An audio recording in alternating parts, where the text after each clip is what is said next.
James 5:2. Loeb has woken up his rich neighbors with the whistle, but when he comes back into his own room, he finds that his own dirty laundry is starting to rot and is being eaten by moths.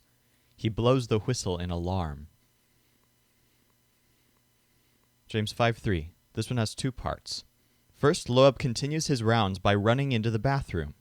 But water from the dripping shower hits the whistle, and when he tries to blow it here, it doesn't make any sound. He looks inside the whistle to see what's wrong. "Oh no," he says, "the metal inside the whistle is corroded. What am I going to do? I knew I should have fixed that leaky shower. Now this whistle is evidence against me that I failed to do it."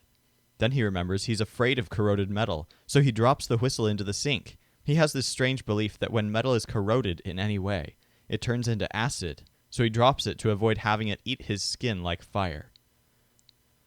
Second, when Loeb realizes the whistle is safe, he makes sure to pick it back up. The metal in the whistle is very precious, and he doesn't want to lose it. He decides he'll make sure to keep the whistle as a treasure. James 5:4. This one has two parts. First, as Loeb climbs the ladder, he hears through the window the sound of someone he's hired to mow his lawn, making a lot of noise. It reminds Loeb that he still has to pay the guy his wages, but as we just saw, Loeb is becoming attached to his treasures. He doesn't want to have to give up any of the gold and silver metal in his whistle just to pay someone who mows his lawn. Anyway, he doesn't like hearing the loud noises of the lawnmower in the morning, so he thinks to himself, "I'll just keep the whistle as a treasure to myself." But as he says this, the whistle yells, "Fraud!" as if crying out against Loeb's selfishness.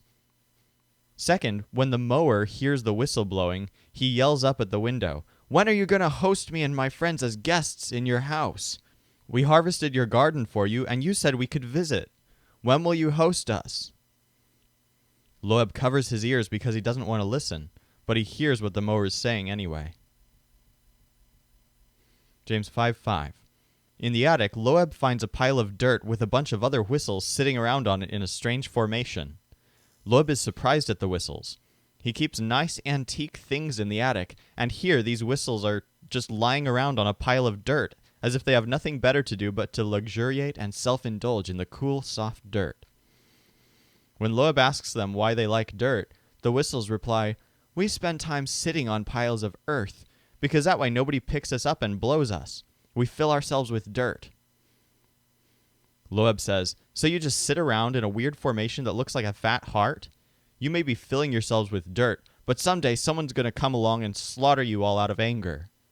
They reply, "Wait, what do you mean? You can't slaughter a whistle." But Loeb isn't listening. He hurries out of there, leaving the hopeless whistles to themselves. James 5:6.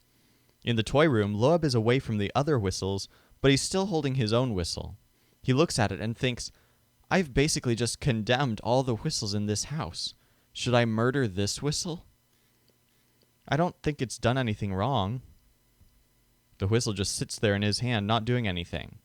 Loeb is surprised that it's so silent, so he says even louder, "I've just condemned all whistles. Should I murder you too by smashing you with this toy ball or crushing you under one of those yellow chairs? Eh? What do you think of that?" But the good little whistle doesn't respond or show any form of resistance.